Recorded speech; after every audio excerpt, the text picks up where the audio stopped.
Pour répondre aux besoins d'intégration régionale de l'Afrique centrale, le président de la République, Denis Sassou Nguesso, lançait le 20 mai 2023 les travaux de construction d'un pont mixte de 616 mètres linéaires sur la Sangha entre Ouesso et Pokola, en complément des travaux d'aménagement et du bitumage du corridor 13, tronçon Ouesso-Pokola long de 47,8 km.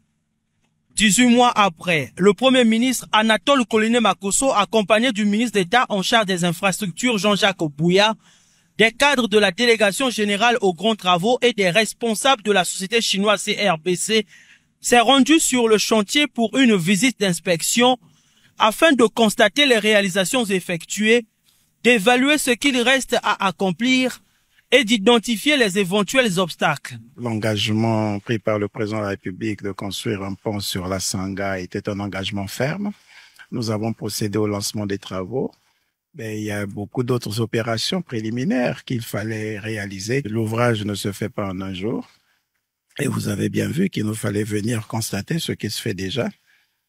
On a été obligé, du point de vue pratique déjà, d'avoir ce pont transitoire qui va jouer deux rôles.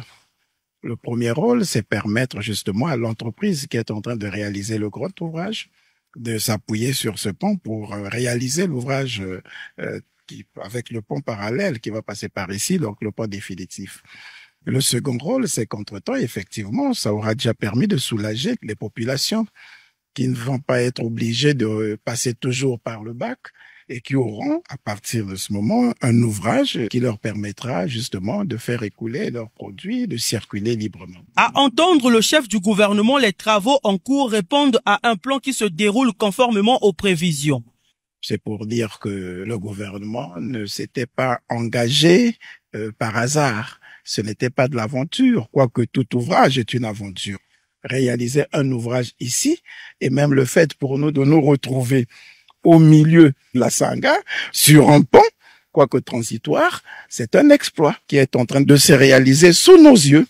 On ne se rend peut-être pas compte, mais c'est quelque chose de fort ici, et je ne pense pas que les populations de la Sangha puissent me contredire sur ce point.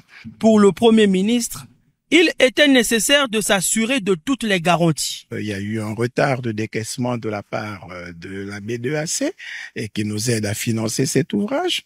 Et nous avons appelé dans nos bureaux le président de la B2AC, à qui nous avons donné des instructions conformément aux orientations du président de la République et qui nous a rassuré que d'ici là, effectivement, un nouveau décaissement pourrait être fait pour permettre à l'entreprise d'accélérer les travaux. Il n'y a pas qu'ici, nous avons aussi le même ouvrage sur la route d'Olizy, frontière du Gabon, qui obéit au même mode de financement.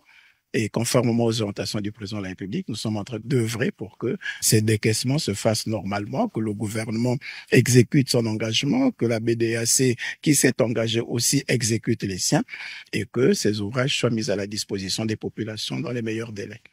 La société CRBC en charge des travaux est une entreprise expérimentée pour avoir exécuté d'autres projets de grande envergure.